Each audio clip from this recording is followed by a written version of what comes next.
El embalse, es decir, mientras más amplio sea, el volumen de almacenamiento va a ser alto, ¿no? Ese es lo ideal, ¿ah? Pero aquí vamos a retomar un concepto que se llama curvas ipsométricas, ¿sí? Es decir, si nosotros llevamos esto a terreno, ¿qué tenemos? Una cuenca de aporte, ¿sí? Si aquí está la presa, este es el eje de la presa y obviamente la presa lo que tiene es un espejo de agua. Entonces, cuando hablamos de la topografía o de la garganta estrecha y embalse amplio, estamos hablando de esto. Pero, ¿qué significa esto llevado a... ¿Cómo podemos representar eso en términos gráficos? Esto que naturalmente tenemos acá y que podamos identificar esto que dice garganta estrecha y sobre todo embalse amplio, ¿no? Desde el punto de vista eficiente. Esto es lo que se llaman las curvas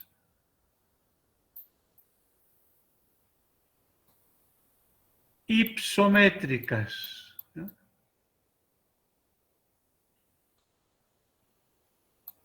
Ipsométricas, ¿no? Curvas ipsométricas. Vamos a ir a una pantalla.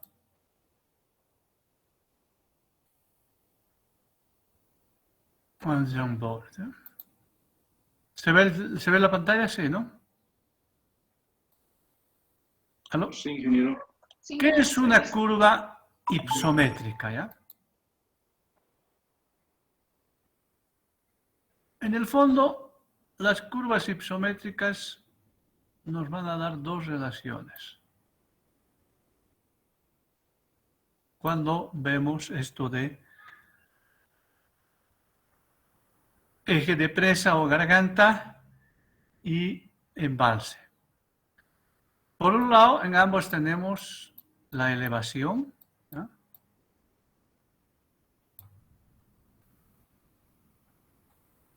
En el primer caso, amplio embalse, tenemos la variable volumen, ¿ya? Pero cuando hay amplio embalse, también tenemos un espejo de agua, que es decir, el área. Es decir, tenemos la cuenca de aporte, ¿ya? Tenemos la presa aquí. Aquí está la presa. Y tenemos el espejo de agua, es decir, ahí. Cuando hablamos de estas dos curvas, estamos hablando de esto, es decir, son las curvas ipsométricas del embalse. Si hacemos un corte, vamos a más o menos, voy a ejemplificar así. Perdón.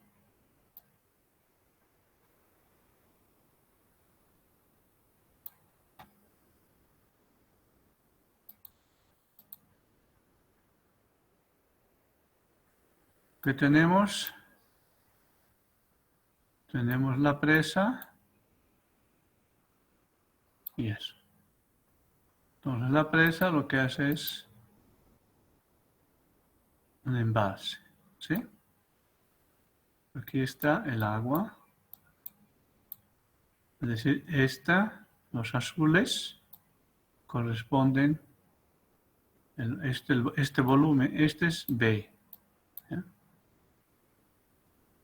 El área, el espejo de agua es A. Es decir, esto que está arriba es A.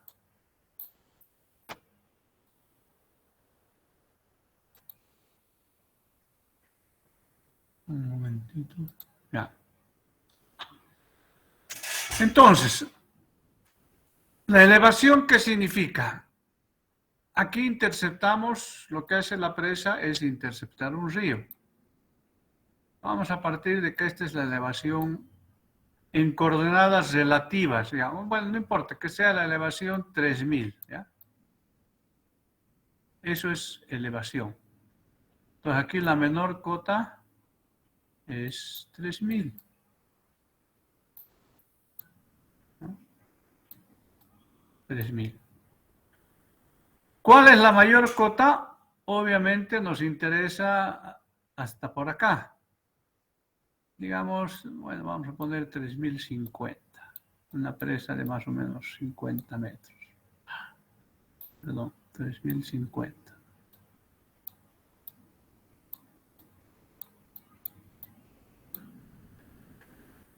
Entonces, desde el punto de vista de volumen,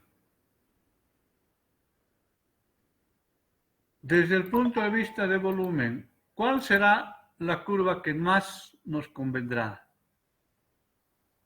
Una curva así, perdón, demasiado exagerado. Desde el punto de vista de volumen, ¿cuál nos convendrá? ¿Una curva así o una curva así? Y lo mismo desde el punto de vista del espejo de agua, lo mismo. ¿Cuál será la curva que más nos interese? A ver, en términos de volumen, la 1, esto que sea la 1 y esto que sea la 2. ¿Cuál será la que, esa interpretación garganta estrecha y embalse amplio? Garganta estrecha, ¿qué nos va a definir? Bueno, aquí tenemos altura de presa, ¿no?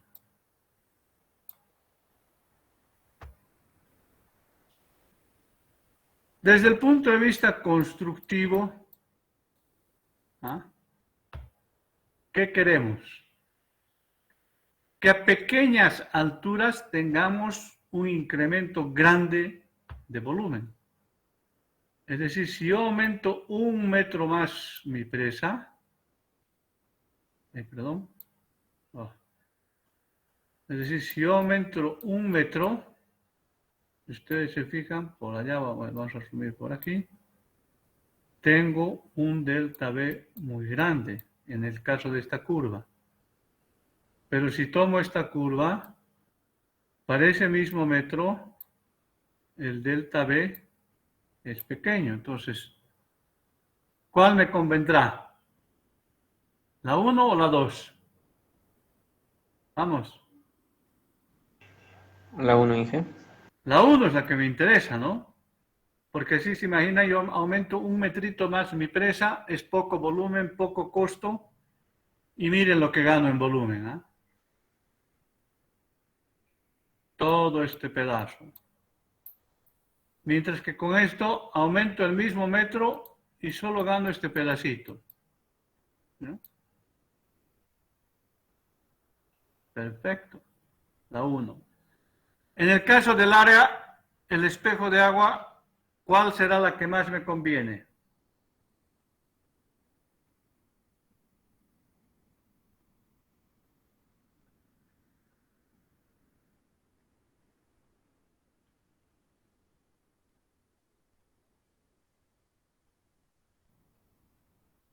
Vamos a cambiar. ¿Qué significa? Ay, perdón. Que con grandes delta-es tengo pequeños delta-as. Porque si vengo ahora a esta, o con el mismo delta-e, tengo grandes delta-ares. ¿Cuál me conviene? ¿La 1 o la 2?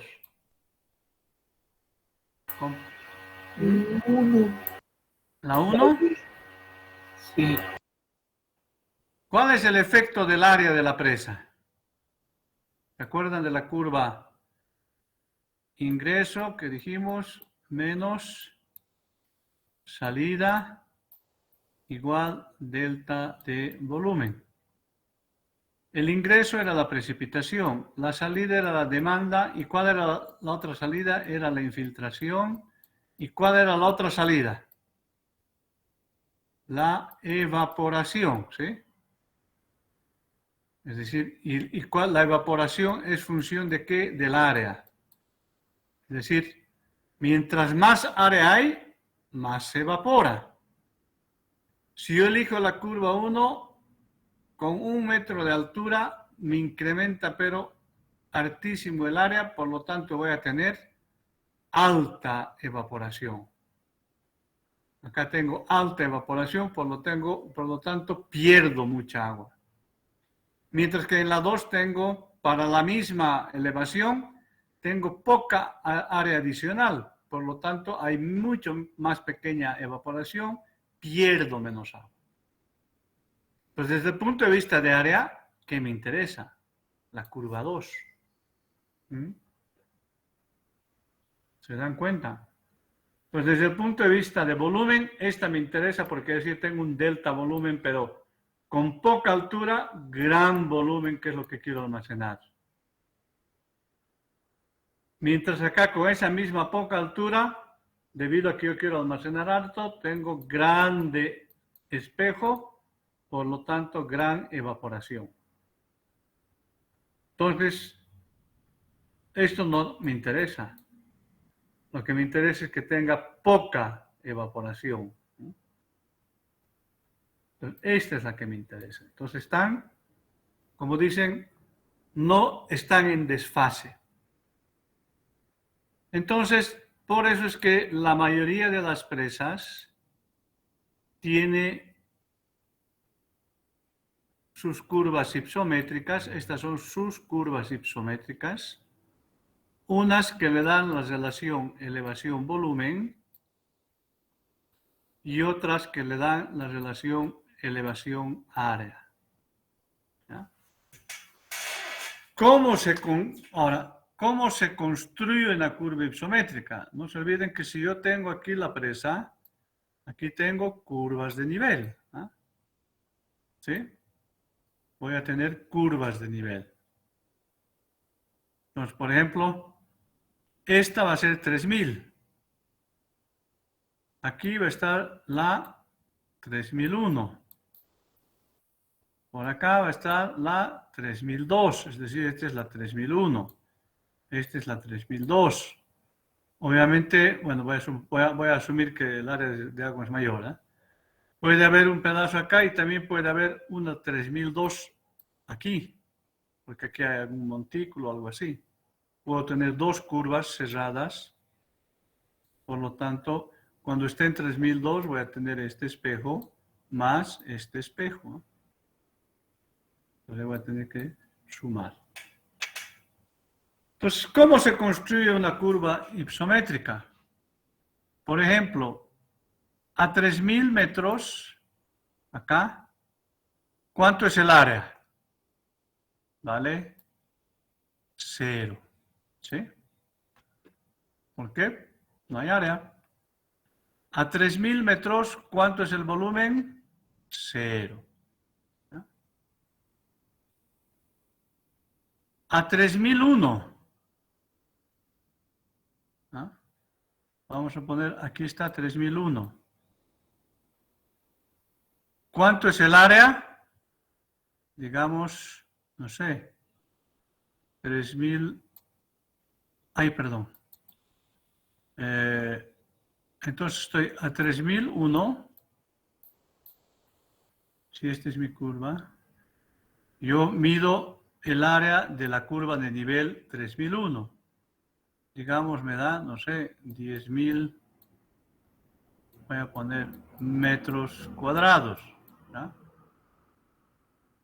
Pues ahora se dan cuenta, lo que yo tengo que calcular que es este volumen. ¿Para cuánto es el volumen a este valor? Entonces voy a asumir en el fondo es una cosa así. ¿Sí? Es un triángulo. Es área de este más área de este, es decir, perdón, área aquí más área K dividido entre 2 multiplicado por la altura. Ese es el volumen a 3001, a 3001, ¿no? Nos digamos volumen 100.000 metros cúbicos. ¿No? Entonces ya tengo este con este. 100.000 me define este punto. ¿No? Voy a ir a 3002. ¿No? Vengo a la topografía, área a 3002. Calculo el área. Digamos, este era 10.000, ahora es 20.000. 20.000 es el área. Entonces, vengo por aquí, subo por aquí. Bueno, voy a asumir que 3002 es aquí. Tengo el siguiente punto. A 3001 estaba acá, ¿sí? Este punto. Ya podría yo unir estos dos puntos así. ¿Cuánto es el volumen a 3002? ¿Ah? Pues a 3002 voy a tener este volumen que ya calculé, más un volumen que es un trapecio, ¿sí? Lo mismo, es este pedazo. Entonces, no se olviden que yo aquí en el volumen tengo que ir calculando el área, el volumen acumulado, mientras que en las áreas es el área total de la curva. Es decir, tengo que, entonces, el volumen a 3002 va a ser el volumen a 3001 más este pedazo, que es el área a 3001 más el área a 3002 dividido entre 2 y dividido y multiplicado por la altura entre las dos curvas, que como es 1 metro, entonces voy a tener volumen más este pedazo, más ese delta, ese es B2. Digamos, entonces estoy 3001, bueno, ese era 3001, este es 3002. Entonces ya encontré el volumen, vengo por aquí, digamos, intercepto con 3002 y tengo este punto. Cuando vaya a 3003, el área es el del espejo. Bueno, 3003, área de espejo, y tengo otro punto. ¿Cuál es el volumen? Es el volumen ya hasta 3002, que es el que ya tengo calculado, ¿sí? Era este. Más este incremento. Nuevamente, ¿qué es ese incremento? Es esta área, más, es el área 3002, más el área 3003, dividido entre 2, multiplicado por la altura, que es 1. Entonces voy a tener este otro punto, 3003. Y así sucesivamente voy uniendo los puntos, Entonces tengo mi curva ipsométrica área versus elevación y tengo mi curva ipsométrica área versus volumen. ¿Qué me da esta curva? En el fondo lo que me da es la forma física. Entonces cuando llueve y hay 1 metro de altura de agua, inmediatamente yo sé qué volumen ha sido acumulado. 1 metro adicional, qué volumen está, y así de esa manera yo puedo saber el volumen. Cuando atiendo la demanda, miro la elevación donde está y puedo saber qué volumen me queda en la presa. Y aquí obviamente lo mismo, la diferencia es que me dice qué área de espejo de agua tengo. ¿Para qué sirve el espejo? Para saber, por ejemplo, cuál es la distancia desde aquí hasta acá. Esas son entonces las curvas ipsométricas de una presa. Y ahora voy a hacer algo que es muy importante. ¿Cómo se determina la altura de una presa? Ustedes tienen la curva elevación versus volumen. Ustedes ya han hecho ese cálculo anteriormente, lo hemos visto. Digamos que nos dé esa curva. Entonces tengo que imaginarme, ¿eh? Aquí tengo mi presa, que va a ser así. Físicamente, ¿se acuerdan de cuál era este es el nivel de aguas mínimas o nivel del eje? Ese va a ser la elevación 3000, ¿sí? Donde el volumen es 0. ¿Ya?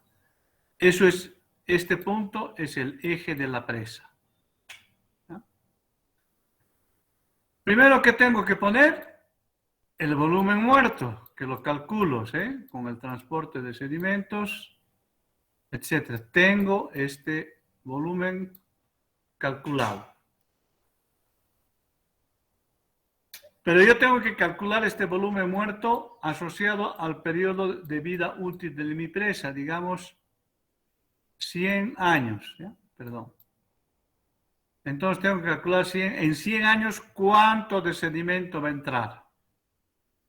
Digamos 100.000 metros cúbicos. Entonces lo primero que tengo que hacer aquí, pongo los 100.000. Ese es el volumen muerto. Si yo pongo esto aquí, vengo aquí a mi curva, ¿y qué va a ser esto? Nivel, el NAM, ¿se acuerdan? Nivel de aguas muertas. Entonces, esta es la elevación de aguas muertas. Después, ¿qué pongo? Pongo el volumen útil, mi demanda. Pongo mi demanda. Es decir, perdón, pongo volumen útil. Entonces, mi presa, miren, este es ¿se acuerdan cuál era este? El nivel de aguas máximas. ¿Se acuerdan? Que era cuando el vertedero está así, el mismo nivel que el vertedero, presa llena. Ese es el volumen útil. Este es el NAM, nivel de aguas máximas. Por aquí anda el nivel de operación, que es la hora de toma. Pero después, ¿qué tengo que hacer? Si le pongo el vertedero, necesita una carga de agua para evacuar el mayor caudal. Eso es la altura del vertedero. No del vertedero, sino si pasaría el agua acá, la carga que necesita el vertedero para evacuar ese caudal para un cierto periodo, para el periodo de retorno, no sé, de 200 años, lo que sea. Entonces vengo acá y eso es un volumen. Después, ¿qué necesito? Por oleaje y por todas esas cosas, necesito una altura. Oleaje, después sismo, lo que sea. Después le doy mi borde libre. Este es el nivel de coronamiento de la presa. Ustedes se fijan, ¿cuál es la altura de la presa? Es esa. Pues de ahí sacan altura de presa estándar. Ojo, este orden que les acabo de hacer es muy importante porque es así como se presenta en la realidad. Imagínense que ustedes cambian y dicen, le voy a poner primero el volumen útil. El volumen útil es hasta acá. Después le voy a poner el volumen muerto. No, señor. No se olviden que esta es una representación física, de la parte física. Si ustedes ponen así, van a llegar a una altura de presa diferente a la que corresponde de forma correcta. También por aquí van las preguntas de examen. Que sepan ustedes cómo físicamente se desarrolla. Esto está para elegir qué altura va a tener la presa. Está asociado a los fenómenos que suceden. Ese es entonces el procedimiento y la utilidad de una curva ipsométrica. No se olviden, por ejemplo, aquí nos dice mucho, ¿ah? Si nuestra curva es así, imaginen, bueno, perdón, exagerando así, ¿qué significa? Que en nuestra topografía hay un quiebre. Claro, y lo más probable es que se rebalse por algún lado, ¿ah? Entonces, ¿qué tenemos que hacer? Rellenar ese pedazo. Pero eso implica que cuando construyamos nuestra presa, si este es el eje de presa, ese, digamos, va a ser el embalse, pero como está esta forma de curva, probablemente tengamos que aquí hacer una pequeña presita, aquí está el eje principal, la presa principal, acá para que no se nos chorree, como dicen, el agua por ahí. Todo eso ustedes pueden leer, pueden interpretar cómo es su cuenca, cómo es este proceso de llenados y demás. Imagínense que la altura del volumen muerto sea la mitad de la presa, significa que van a tener una altura de presa ociosa, un volumen de presa ocioso, porque esto ustedes no pueden consumir, porque la obra de toma, ¿dónde está? Está aquí arriba. Ay, perdón, la obra de toma está aquí. ¿Ah?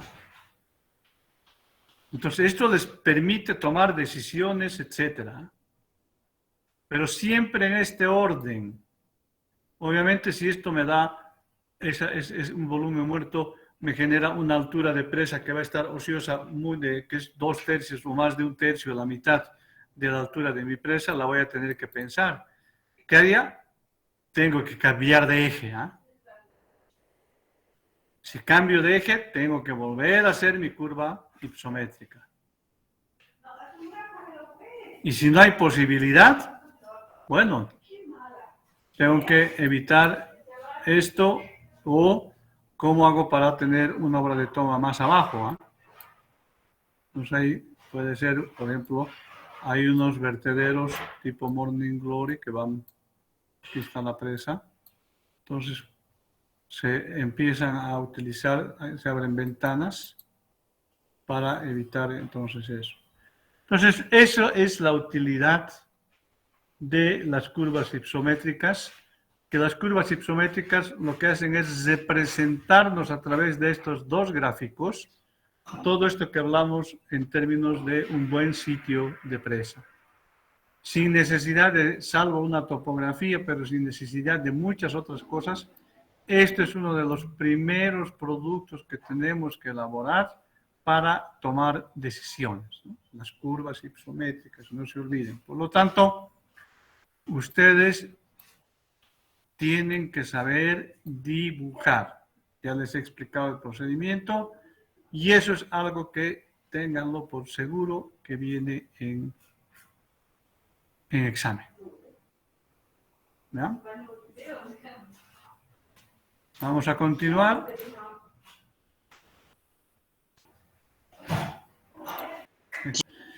Pregunta, ¿está claro las curvas ipsométricas? ¿Ah? Está claro porque eso, como les digo, es la base para todo de aquí en adelante para el diseño. Bien. Buenas tardes, ingeniero. Sí.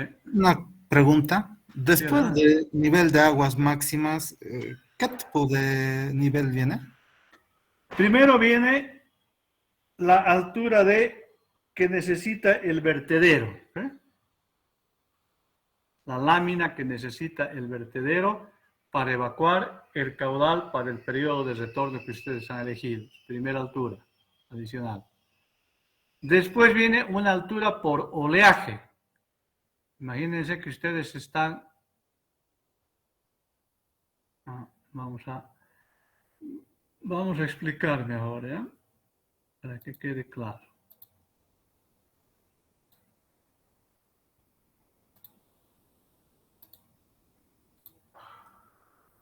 Vamos a borrar. ¿Se ve, no, el Jamboard? Entonces, cuando ustedes están, esta es su presa, voy a poner así, ¿ya? Y voy a dibujar su vertedero. Vamos a exagerar un poco, digamos el vertedero está por ahí, ¿ya? Entonces, Obviamente sirve. Ahí está la presa llena, ¿sí? ¿Está bien? Nivel máximo de agua. Nivel de agua es máximo.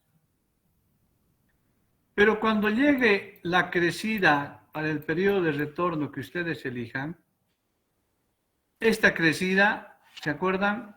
Puede ser 2000 metros, 2000 litros, no sé cuánto. Aquí hay un efecto de amortiguamiento y para evacuar esa crecida necesitamos una carga, ¿sí? No se olviden que un vertedero tiene también una relación altura-caudal y esa altura caudal es cuando hay una altura acá encima, ¿qué caudal se evacúa? Obviamente la mayor altura les va a dar la que necesitan para evacuar su crecida máxima. Ahí tienen una altura adicional por periodo de retorno. Imagínense que ustedes están con su presa llena, por lo tanto va a estar saliendo el agua, ¿sí? Y hay viento. ¿El viento qué hace? Levanta el agua. Y esta viaja.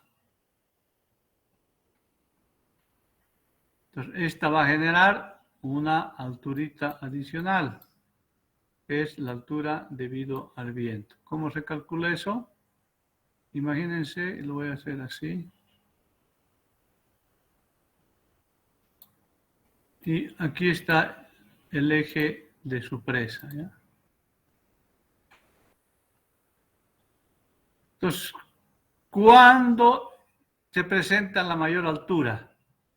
Cuando esta ola, este oleaje viaja hacia la presa sin ningún impedimento y con la... Entonces, ¿qué significa eso? Yo tengo que buscar, si hay un viento, cuál es la distancia de aire, se llama así, distancia de aire. Es decir, ¿desde qué punto veo la presa? Voy a asumir que miércoles tengo justo ahí. ¿No? Esto se llama fetch.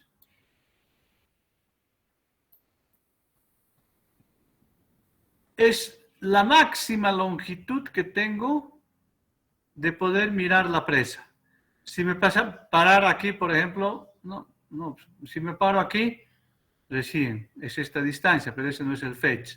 Si me paro aquí, tampoco. Si me paro aquí, esta distancia es menor que esta. La mayor es el fetch, se la llama fetch. Por lo tanto, si acá, imagínense que coincide la máxima velocidad de viento y también coincide en su dirección con el fetch de ustedes, entonces van a tener una olita que empieza acá y mientras más largo sea el fetch, termina en una ola más grande. Por lo tanto, yo necesito esa altura de él. ¿Cómo se mide eso? Es muy fácil. La velocidad del viento, bueno, hay anemómetros, etcétera, ¿no? Entonces, en función de las alturas también ustedes pueden estimar. Y la altura de una ola está en función a la velocidad del viento. Las conocen la velocidad del viento, determinan la altura de la ola. Entonces, esa alturita debido al viento. Imagínense que en esa situación se les presenta un sismo, un terremoto, o un EQ que se llama. Un EQ es un earthquake. Este terremoto va a agitar horizontalmente a su espejo de agua. Y si además están, imagínense, presa llena, al mismo tiempo el caudal, y al mismo tiempo se produce un sismo, obviamente va a generar una ola que se va a ir de lado a lado. Entonces, eso va a generar una altura debido al sismo. Pero obviamente estas no son sumas, ¿no? No se olviden que esto hay una probabilidad de que se dé esta. Hay otra probabilidad de que se dé ese viento. Hay otra probabilidad de que se dé ese terremoto. Entonces aquí es una probabilidad combinada En general, ¿cuál es la probabilidad que se presente el periodo de retorno? 0,1. ¿Cuál es la probabilidad de que se genere el mayor viento? No sé, 0,7. ¿Cuál es la posibilidad de que haya un sismo? No. Entonces es una probabilidad combinada. ¿Cuál es mi probabilidad final? La multiplicación de todas. Y en función de eso voy castigando la altura, digamos.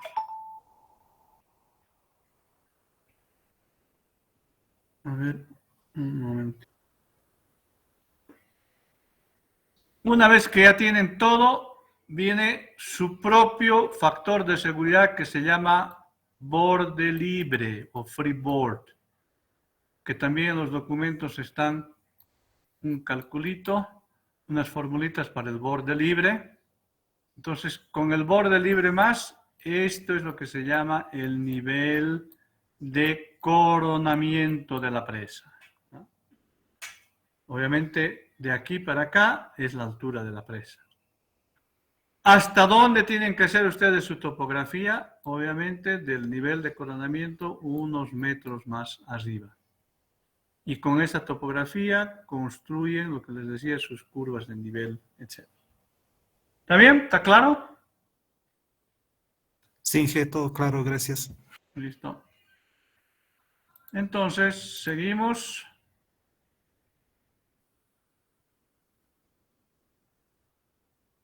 Ahora, otros criterios importantes a identificar cuando ustedes están yendo a elegir un sitio de presa. La fundación, es decir, el tipo de suelo.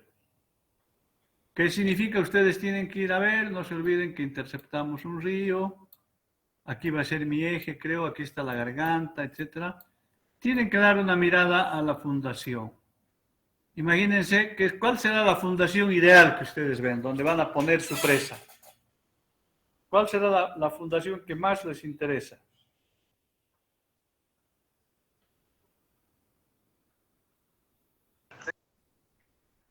La roca, porque la roca es la que tiene la capacidad de soporte más alta, ¿sí? ¿Cuál será la fundación que no quieren tener? ¿Ah? Vamos. Respuestas. Sobre arena, Inge. ¿Cuál? Sobre arena. Arena. Bueno, podemos tener. La arena, no se olviden que tiene un buen ángulo de fricción, sí tiene problemas de permeabilidad. Pero Sobre ¿cuál es la arcilla, que... Inge. ¿La qué? Arcilla, ingeniero. Arcilla. La arcilla tiene una excelente impermeabilidad, quizás no buena resistencia, pero podemos todavía jugar con esa. ¿Cuál es la que no quiero tener nunca? No se olviden, una fundación donde hay predominancia de material orgánico. Porque el material orgánico, no se olviden que ustedes van a llenar de agua.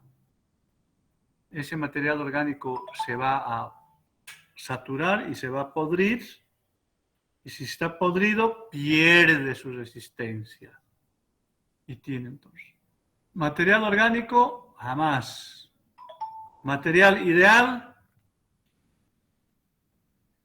la roca. Pero después vamos a ver que no todas las rocas son buenas.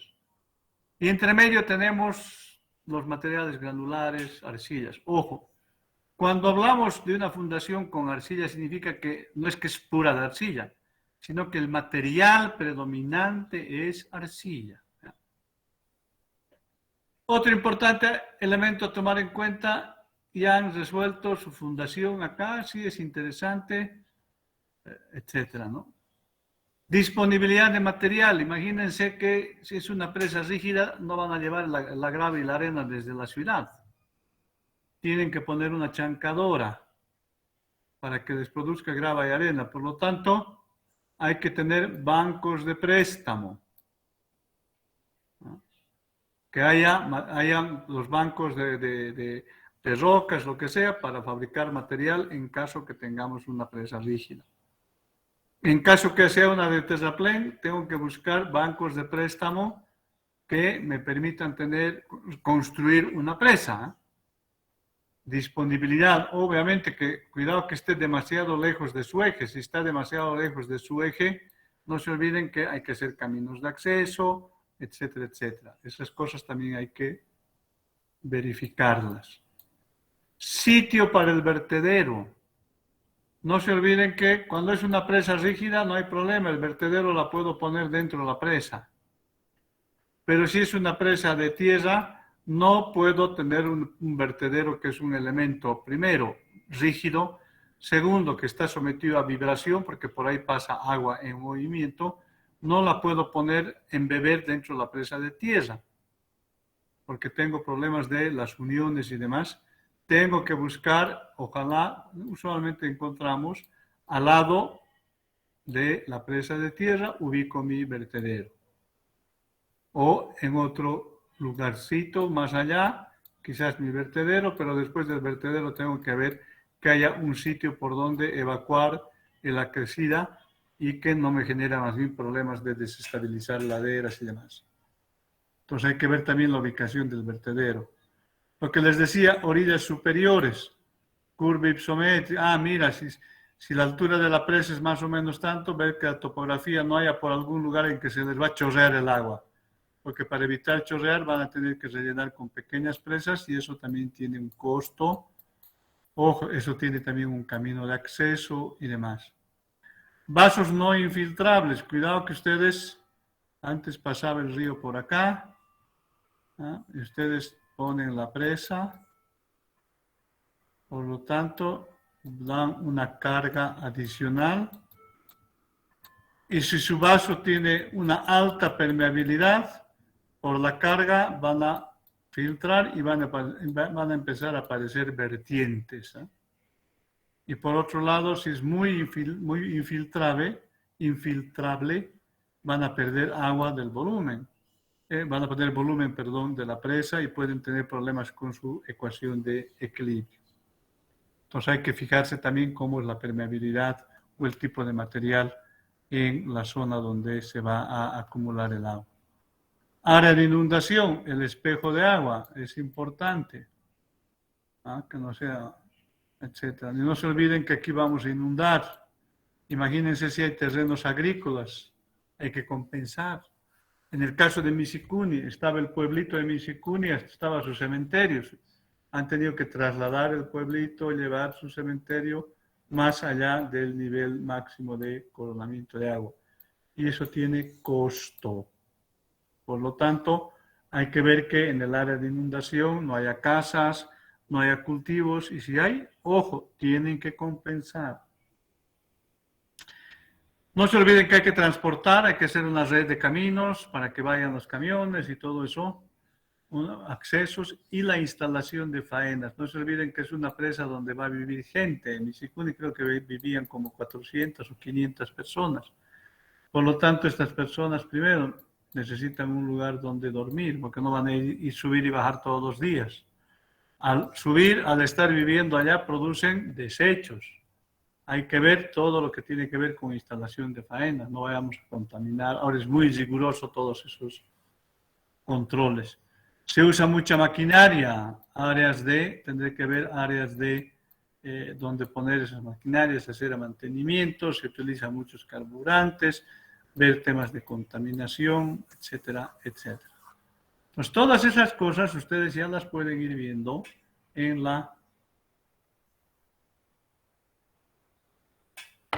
al identificar el sitio de presa.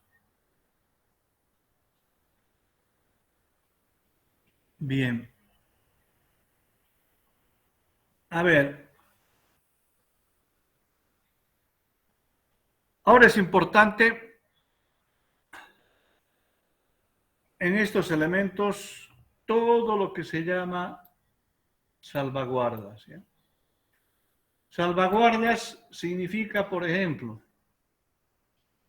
si ustedes van a ir, la salvaguarda ambiental, si ustedes van a inundar, ojo, están liquidando microflora, microfauna, etcétera. Tienen que hacer medidas para remediar. no pueden interceptar el 100% del caudal, tienen que dejar pasar lo que se llama un caudal ecológico. Ecológico no solamente desde el punto de vista de para las plantas y demás, pueden haber poblaciones que utilizan más abajo. Hay que dejar pasar el agua para que sigan consumiendo agua potable, riego y demás, ¿no? Entonces hay una serie de elementos de salvaguarda que hay que ir tomando en cuenta cuando ustedes están haciendo esta identificación. Bien, en función de eso, ustedes definirán qué tipo de presa van a elegir. Y viene la clasificación de las presas. Entonces, dependiendo obviamente de lo que hemos visto, hay materiales, los vasos son interesantes, hay gargantas estrechas. Es decir, con toda esa información que ustedes tienen, bueno, van a elegir. Y bueno, ahí viene, hay presas de carácter rígido que se llaman, y hay presas que se llaman de terraplén o de relleno. Aunque existen, dice, numerosas tipologías de presas, en líneas generales podemos clasificarlas en dos grandes grupos. Las presas rígidas son lo que se llaman también presas de fábrica, es decir, trabajan con material fabricado. El hormigón se fabrica, si es de mampostería, la mampostería se fabrica. O presa de materiales sueltos, que también se dice, o presas de tierra. ¿Cuáles son? Hay en el mundo más presas de materiales sueltos que presas de fábrica o de hormigón. Por eso dice, siendo estas últimas las más útiles. Cuando hablamos de presas de hormigón o presas de fábrica, hay las presas de gravedad, es decir, aquellas que mampostería, lo que sea. Hay presas en arco y hay presas de contrafuerte. Entonces, hay tres tipos de clasificaciones dentro de las presas. A veces también a estas se llaman presas rígidas, porque el hormigón es rígido, la mampostería es rígida, etc. Se llaman presas rígidas o presas también, a estas se le llaman de terraplén. Pero son materiales en base a la tierra. Esas son entonces las clasificaciones. Si ustedes tendrían una garganta estrecha, por ejemplo, una cosa así, garganta estrecha y demás, lo más interesante es que elijan una presa en arco rígida.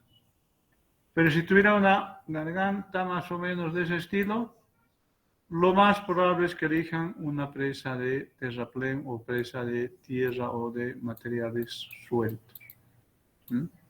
Llenar de esto, se imaginan, de hormigón es carísimo, ¿eh? Tratar aquí de construir una presa de tierra es poco versátil. Esa es entonces la clasificación de estos tipos de presas.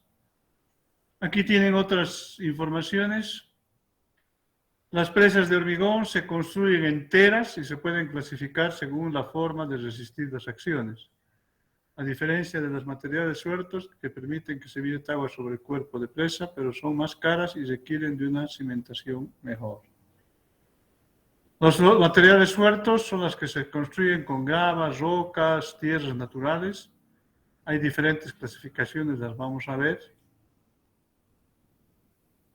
Entonces, las presas rígidas, hay presas de gravedad que pueden ser de concreto, mampostería, etcétera. Pueden ser en arco, que son de concreto, más mampostería. Hay diferentes tipos. Hay arco en bóveda, hay arco en gravedad, hay contrafuertes, hay muros y losas, etcétera. Esto intermedia en general no me gusta mucho combinar ambas. Y las de terraplén o de tierra, tenemos homogéneas de tierra con cara de concreto, todo esto lo vamos a ver más adelante. Pero esas son las clasificaciones. algo importante. Entonces acá vienen. Sí. Entonces, dependiendo de los principales materiales, hemos dicho presas rígidas o presas de terraplén. Aquí está la clasificación. Y las presas de relleno hemos visto.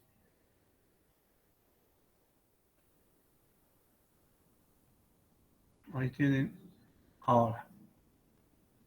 Vamos a hacer una característica. ¿Cuál es el mecanismo de absorber la diferenciación entre una presa rígida y una presa de terraplén? ¿Cómo absorben los esfuerzos? Vamos a ir al Jamboard. A ver.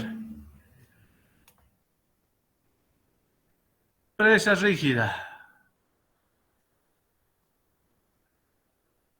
Una presa en arco. Es de hormigón armado. Aquí está el agua. ¿Ah? Y el agua actúa perpendicularmente.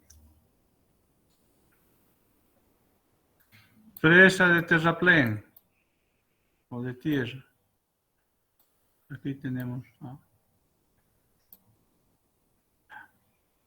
Pero aquí el agua, sabemos que es la presión, la distribución de presiones hidrostáticas y actúa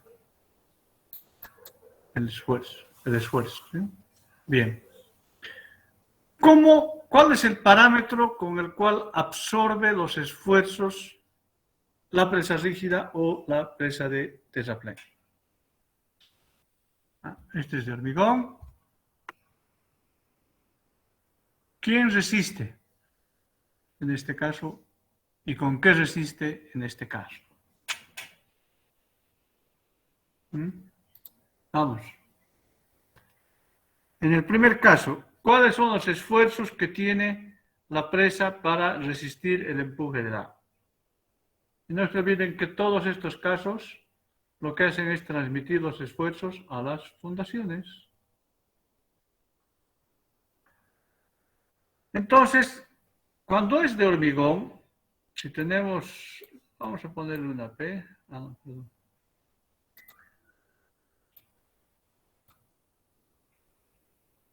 ¿Qué es lo que va a hacer este? Este va a agarrar la presa, un esfuerzo, vamos a decir, ¿no?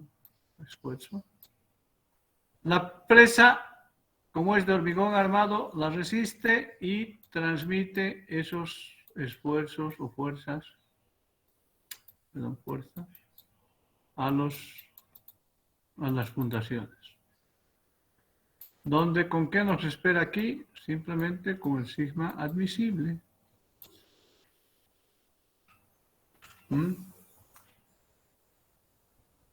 ¿Cómo resiste internamente si es de hormigón? No se olviden, esto se llama las presas rígidas, su comportamiento resistentes por flexión. Y eso es fácil porque si hago un corte acá, no se olviden eso. Aquí está la fuerza de tracción. Esta es la de compresión.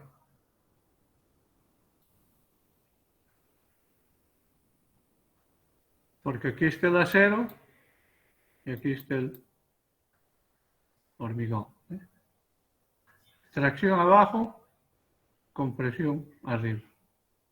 Y este punto es lo que se llama la línea neutra, ¿no? Es que recuerdan estructuras. Entonces, si hay compresión y atracción, hay flexión. Es decir, por eso se dice que las presas de hormigón armado resisten a la flexión, ¿no? Si fuera de mampostería, resistiría a la compresión, ¿no? Está claro eso, ¿no? Es decir, la mezcla de piedra con hormigón es mampostería. La mampostería no es que hay flexión, etcétera, pero su principal resistencia es a la compresión. Mientras que una presa de tierra, esto es un esfuerzo. ¿Con qué esfuerzo contraataca?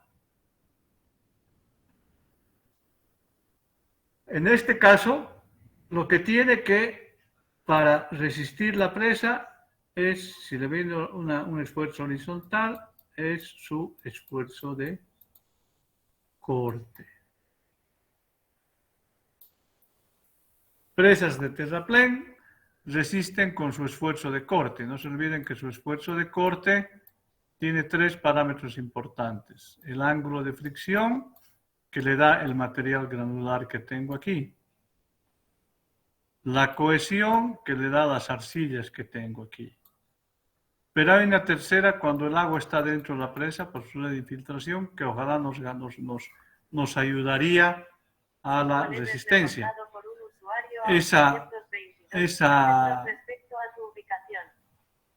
Cuando está llena hay una red de flujo, el esfuerzo que se genera ahí se llama presión de poros, es decir, mu.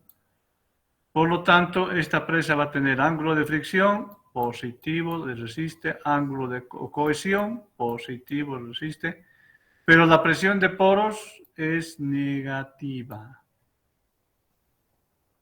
Por lo tanto, son estos 3 que actúan para absorber, ese es su esfuerzo de corte resistente, mientras que el esfuerzo que genera la distribución de presiones hidrostática, este es el esfuerzo actuante. Entonces, esos son los mecanismos, las rígidas o las de fábrica que llaman por flexión, mientras que las presas de terraplén, su resistencia es por corte. ¿Ya? Eso es. Vamos a seguir yendo a la...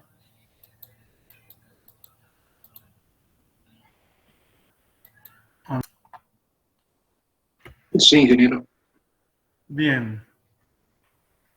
Ahora vamos a ir a comparar, no para decir cuál es mejor o peor, sino vamos a hacer una comparación entre las características de una con respecto a la otra.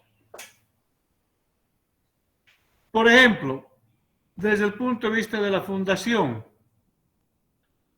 obviamente, a ver, voy a volver al Jamboard. ¿Se ve el Jamboard?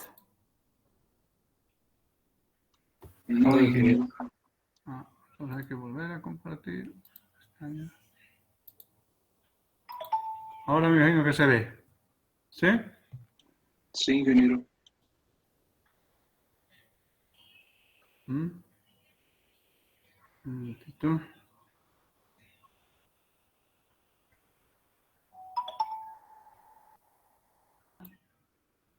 Si el esfuerzo que transmite en la presa de hormigón es mayor que el esfuerzo o la capacidad de soporte acá de la fundación, obviamente es medio complicado, porque de nada sirve cambiar a la presa. La presa no va a cambiar.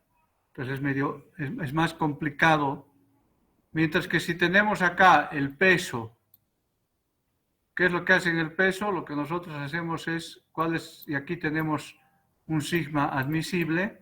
Bueno, ¿cuál es el sigma actuante? Es todo el peso dividido por el área de la presa.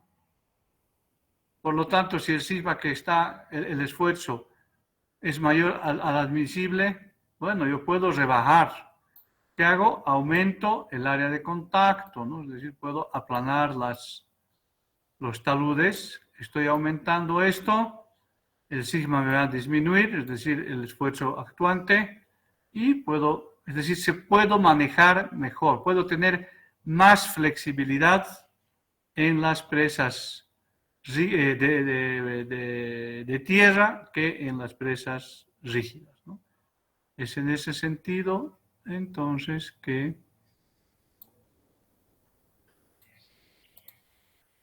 que interpretamos el hecho que diga que se ve la pantalla. La de terraplén no es muy rigurosa, mientras que las rígidas es rigurosa. Es decir, por eso es que en las rígidas generalmente buscamos roca.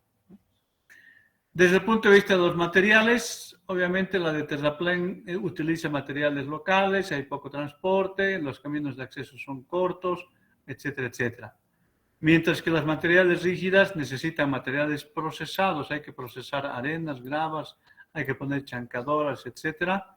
No solamente procesar, sino material que tiene que ser de calidad y de acuerdo al volumen requerido. En general son distancias más largas. Desde el punto de vista del diseño, bueno, en arco, vamos a volver otra vez al Jamboard.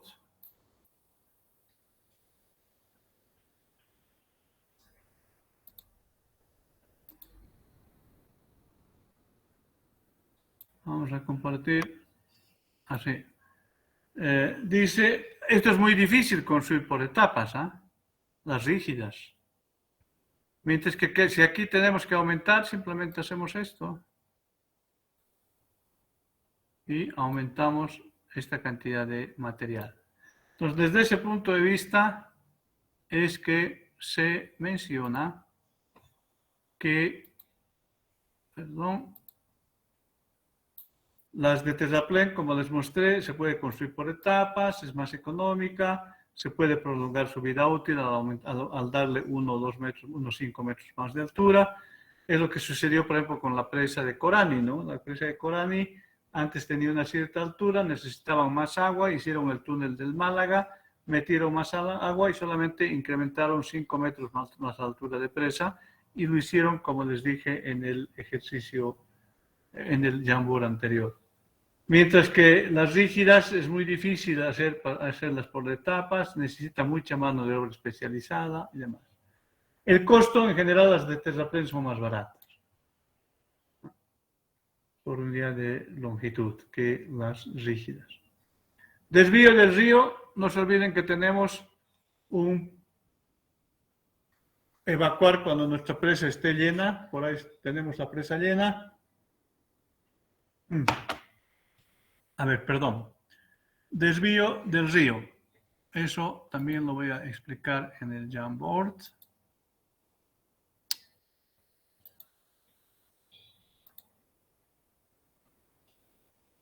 Tenemos que interceptar un río, ¿no? Y si estamos en la presa rígida, si la estamos construyendo, bueno, que va a ser mucho más alta, no hay problema. Si llega la crecida, bueno, que se vaya por arriba.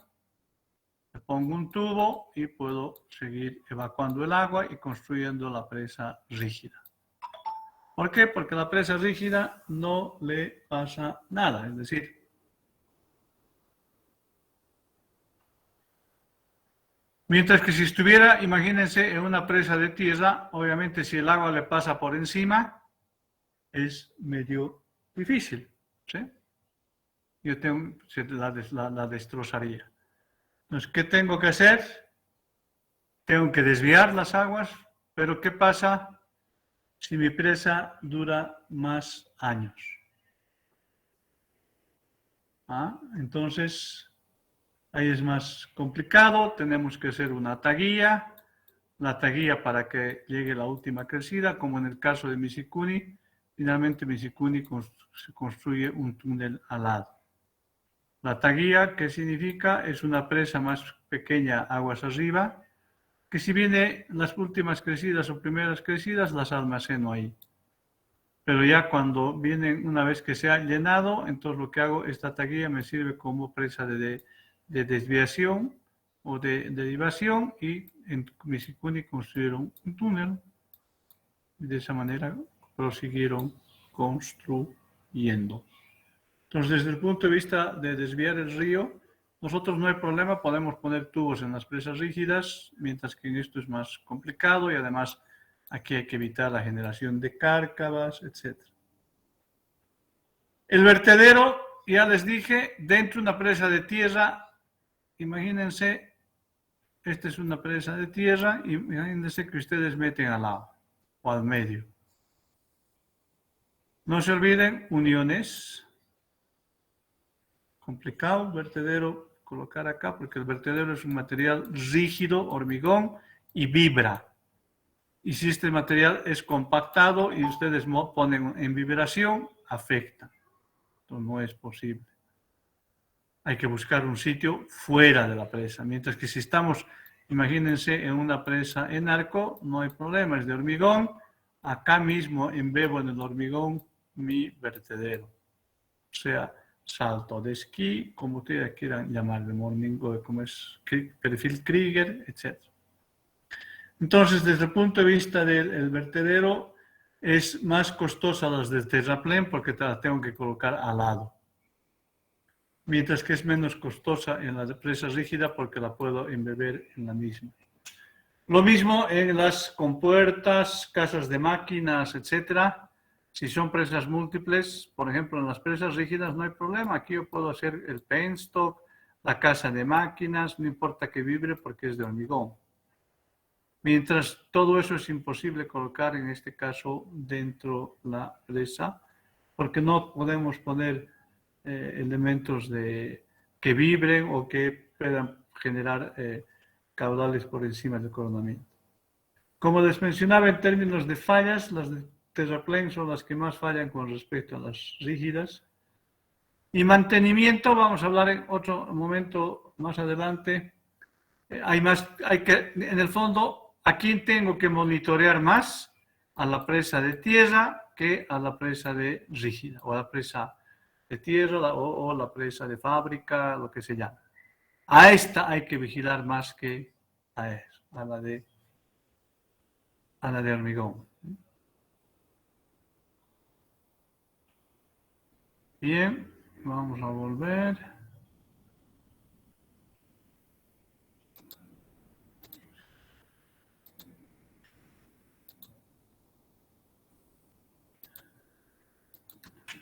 ¿Se ve la pantalla? Sí, ingeniero. Esas son entonces las características que uno puede comparar.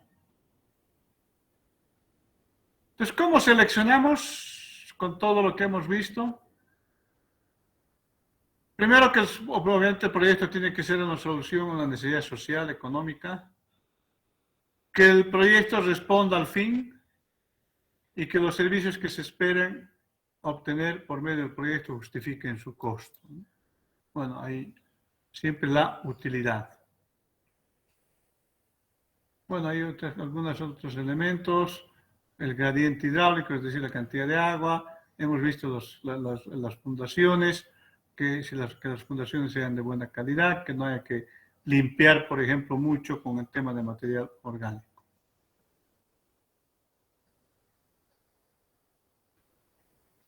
Y a veces se consideran estas clasificaciones que ya hemos visto de acuerdo al uso, al proyecto, es decir, ya hemos visto clasificación en función de almacenamiento, interceptar la escorrentía en época de lluvias y almacenarla para su utilización durante el periodo de estiaje.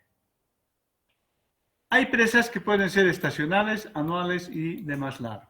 Las que más nosotros tenemos en el país son las anuales. Es decir, acumulo el periodo de lluvias y atiendo una demanda durante el año. Se llaman presas estacionales, es decir, aquellas que tienen periodos de acumulación de menos de un año.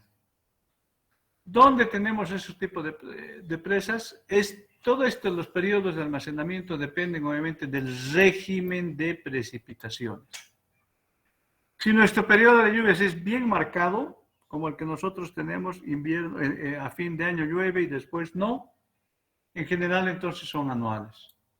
Pero si nuestro periodo de lluvia sería un poco más regular, que llueve un poco más en enero, en febrero, marzo, durante todo el año, etc., ahí, con esa cierta certidumbre, uno puede trabajar con presas estacionales, es decir, para la mitad del año, lo que sea. Mientras que si tenemos una fragilidad en las precipitaciones, caso, por ejemplo, el Nordlipes, las zonas que tenemos altas del país, es decir, si tenemos que tener la seguridad de la poco que haya de agua, sea en exceso, la captemos. En esos casos, lo que se hace es entonces a veces se diseña para presas bianuales, ¿no? Es decir, que si ahora tenemos un buen régimen, sabemos que después puede haber una sequía por su propia fragilidad, entonces hacemos ese tipo de periodos de almacenamiento. Ya lo han visto, para agua potable, para recreación, sigue siendo para negocio, para animales, etcétera, para generación de hidroeléctrica y demás. Actualmente, casi todas las concepciones de presas son para uso múltiple. Es decir, agua potable, riego, electricidad, etcétera, etcétera, ¿no? Es decir, es de carácter múltiple. Presas de derivación, ya hemos hablado, proporcionar la carga necesaria para desviar a aguas, a tomas, a canales, a sistemas de aducción y demás. En general están muy asociadas al riego. Presas de retención reguladoras, también lo hemos hablado, regular y retardar las crecidas, almacenan temporalmente, liberan gradualmente. Es decir, lo que tenemos que hacer es achatar ese hidrograma. Al achatar el hidrograma, minimizamos los impactos de riesgos abajo. Entonces, esas son las funciones y usos. Bien. Hay una clasificación que se llama la clasificación desde el punto de vista de proyecto hidráulico, entre presas vertederas y presas no vertederas. ¿Qué es una presa vertedera? Que se proyectan para descargar sobre sus coronas. A ver, les voy a hacer una pregunta. Y me van a responder en el chat. Aquí hay 56, pero la respuesta es rápida, por favor. ¿Ya? Voy a además verificar si efectivamente están los 56. ¿Cuántos de ustedes conocen la angostura? Pongan sí los que conocen y no los que no conocen. Ahora mismo.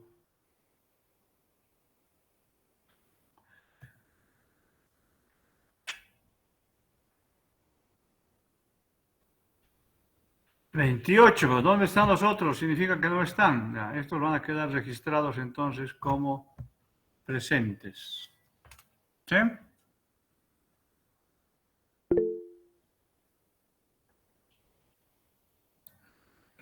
Adelante, Limber, ¿qué pregunta tiene? Ah, ¿qué significa eso?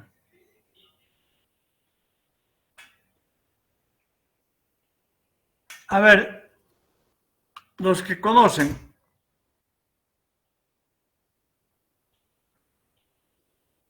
¿dónde está el vertedero de la presa Angostura? A ver, díganme. En la avenida petrolera Ingeniero, al ir a Exponat, creo que es. No recuerdo. El vertedero de la presa. En la avenida petrolera no puede estar. La presa México, la presa Angostura está ahí en la entrada de Taratas, ¿eh? En el lugar donde está la presa, los que me han dicho que conocen ahí la Angostura, me imagino que han paseado la presa, ¿no? ¿Han ubicado el vertedero? ¿Mm? ¿Tiene o no tiene vertedero? Lo que vi, Inge, creo que es con compuerta. Ya. ¿Y el vertedero dónde está? Las compuertas son para abrir y entregar agua, ¿no? Porque no hay válvulas.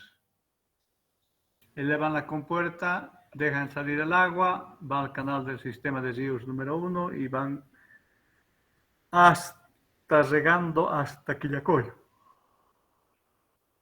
¿Pero dónde está el vertedero? Se han olvidado entonces en la construcción. Inge, creo que tiene, porque ese último, usted bien estaban haciendo un conflicto porque no les estaba abasteciendo de agua y parece que el vertedero lo han tapado. Estaban picando este último en las noticias, estaba bien. Creo que tiene. No hay vertedero. No hay vertedero. ese es un típico caso de una presa vertedora. Si ustedes se fijan, cuando las compuertas están en el nivel bajo, es decir, pegadas, el nivel de coronamiento de la compuerta está más bajo, mucho más bajo, que el nivel de coronamiento de la presa de tierra. Hay la presa de tierra, ¿no es cierto? Siempre ustedes cuando van a la presa de tierra miran las compuertas hacia abajo. Entonces esa presa, cuando está llena y viene llena, largan, entonces empiezan a abrir las compuertas. Por lo tanto, el nivel de compuertas va a ir subiendo. Y van a ver que cuando está con compuerta totalmente abierta, el nivel de coronamiento de la compuerta sigue estando bajo el nivel de coronamiento de la presa de tierra. Es que si está totalmente abierta la presa y va a llegar una crecida, por supuesto que esa presa está diseñada para que el agua pase por sobre las compuertas, sobre el nivel máximo de compuerta. Porque no puede permitirse que se rompa la presa, digamos, que evacúe. Entonces, por eso es que esa es una típica presa que se ha sido proyectada para descargar sobre su coronamiento en caso que esté en la situación extrema. Mientras que si ustedes van a Corani, por ejemplo, el nivel del vertedero siempre está más bajo que el nivel de coronamiento de la presa. Es decir, jamás se puede permitir que el agua pase por sobre el coronamiento de la presa. Porque si no, se viene abajo la presa, como vimos en la primera lámina de nuestra clase. Entonces, esas son las que se proyectan para que no rebase el agua por su vertedero. ¿No? Entonces, esa es otra clasificación. También hay la clasificación por los tipos de materiales, de tierra, de enrocado, de hormigón contrafuerte, de hormigón tipo arco, etcétera, etcétera. Ustedes van a ver muchísimas clasificaciones. También hay clasificación por la forma del valle y su fundación. Por ejemplo, si el valle es de este estilo, aquí tipo de presa de relleno, ¿no? Aquí una presa de relleno. En este tipo de valle, este tipo de fundación, bueno, podría ser una presa de relleno, de gravedad o de contrafuerte, ¿no? Es decir, este estaría resistiendo por su propio peso. Una forma de valle como esta, con una relación H y L de 4, ¿cuál será la más apropiada? Una presa rígida. En algunos casos como este, si ustedes se fijan, aquí hay una muy buena fundación, aquí hay una mala fundación. Entonces aquí hago de relleno y aquí hago de concreto. Aquí no hay mucho problema porque es unión muy pequeña. Entonces esto va a consolidarse con la presa de concreto y esto va a consolidarse con la presa de tierra. Mientras que si, por ejemplo, imagínense que nosotros colocamos en esta que es de relleno, colocamos el vertedero o colocamos una presa rígida en este pedazo. No se olviden que inmediatamente ustedes coloquen, una presa de tierra, se genera un proceso de consolidación. Se va por un lado deformando y, bueno, lo que hace el peso es consolidar, es decir, hay deformaciones, etcétera, pero si aquí ponemos una rígida, se consolida y como este es un material de distinto peso, esta consolidación va a ser diferente a esta, por lo tanto va a haber lo que se llama asentamientos diferenciales. Y todo asentamiento diferencial en la fundación se transmite inmediatamente a través de un esfuerzo a las zonas débiles. Es decir, sobre todo aquí va a ir a las uniones o a las de tierra. Este está. Entonces, esas son las formas de valle, los tipos de fundación que también les dan para elegir. Otros aspectos hay según la topografía, según la geología, según la disponibilidad, según la hidrología, el tamaño y ubicación del vertedero, si es una zona sísmica, no es sísmica, por supuesto también de acuerdo al propósito, de acuerdo al costo-beneficio, hasta la apariencia. Les voy a contar una anécdota para terminar. Aquí les voy a ir al Jamboard. ¿Ya? Era un pueblito que imagínense, es un pueblo de esos emblemáticos, 5,000 personas que viven, pero cuando llegaba el verano tenía una población flotante de casi 100,000 personas o más. Creo que era más. Un montón de gente. ¿Qué era lo atractivo? Entonces, aquí, este pueblito decidió, necesito dar mejores servicios a mis clientes, a mis poblaciones flotantes. Tenía un problema de agua, ¿no? Porque todos estos, además de dormir en el pueblo, después iban a caminar a la montaña, etcétera, etcétera. Es decir, consumían mucha agua y como el pueblo era pequeño, no tenía la capacidad, entonces decidió mejorar su abastecimiento de agua y para ello necesitaba una fuente y decidieron colocar una presa de hormigón, ¿no? Ahí estaba la presa, etc. Vino ese verano, llegaron las 100,000 personas, ya, perfecto, bien. Viene el siguiente verano y no llegaron ni 10,000. Tremenda crisis, ¿no? Inversión económica y demás. Hicieron una encuesta. Querían saber cuál era la razón por la cual había problema. Resulta que en la encuesta la gente venía a este sitio, toda la zona, voy a decirlo, para caminar, etcétera, etcétera. Sobre todo era para trekking, ¿no? Es decir, como es una zona de montaña, porque era en el norte de Italia. Resulta que la gente que antes le gustaba esta zona porque era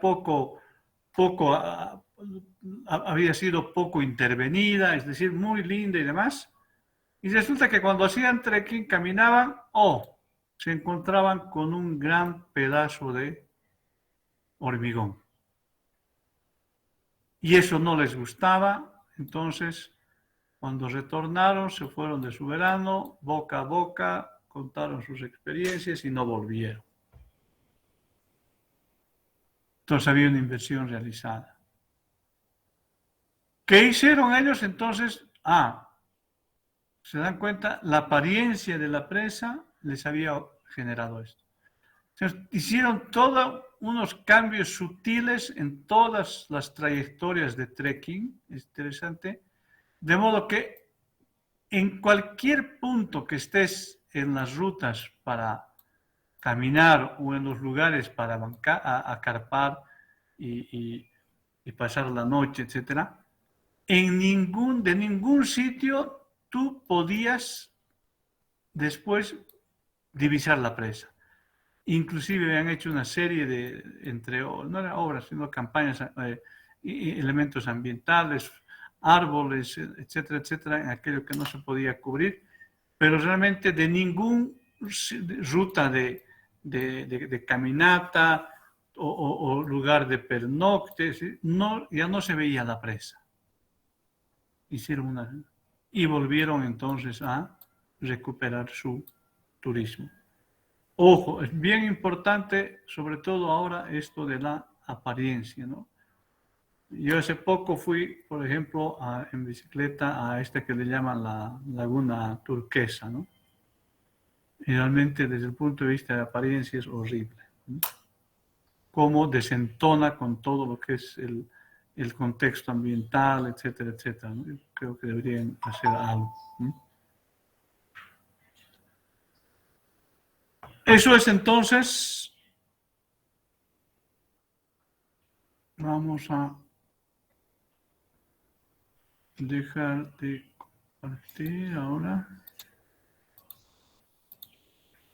Entonces, muy importante tomar en cuenta, normalmente nosotros como ingenieros, vamos que tengamos una buena topografía, que tengamos una buena geología, la disponibilidad, hay caudal, de esto a veces decimos, no, hay sitio, a veces de esto no nos preocupamos porque creemos que en Bolivia no hay sismos, el costo-beneficio, de esto nos olvidamos, todo lo que tiene que ver con los aspectos ambientales. Y después, obviamente, estamos en problemas.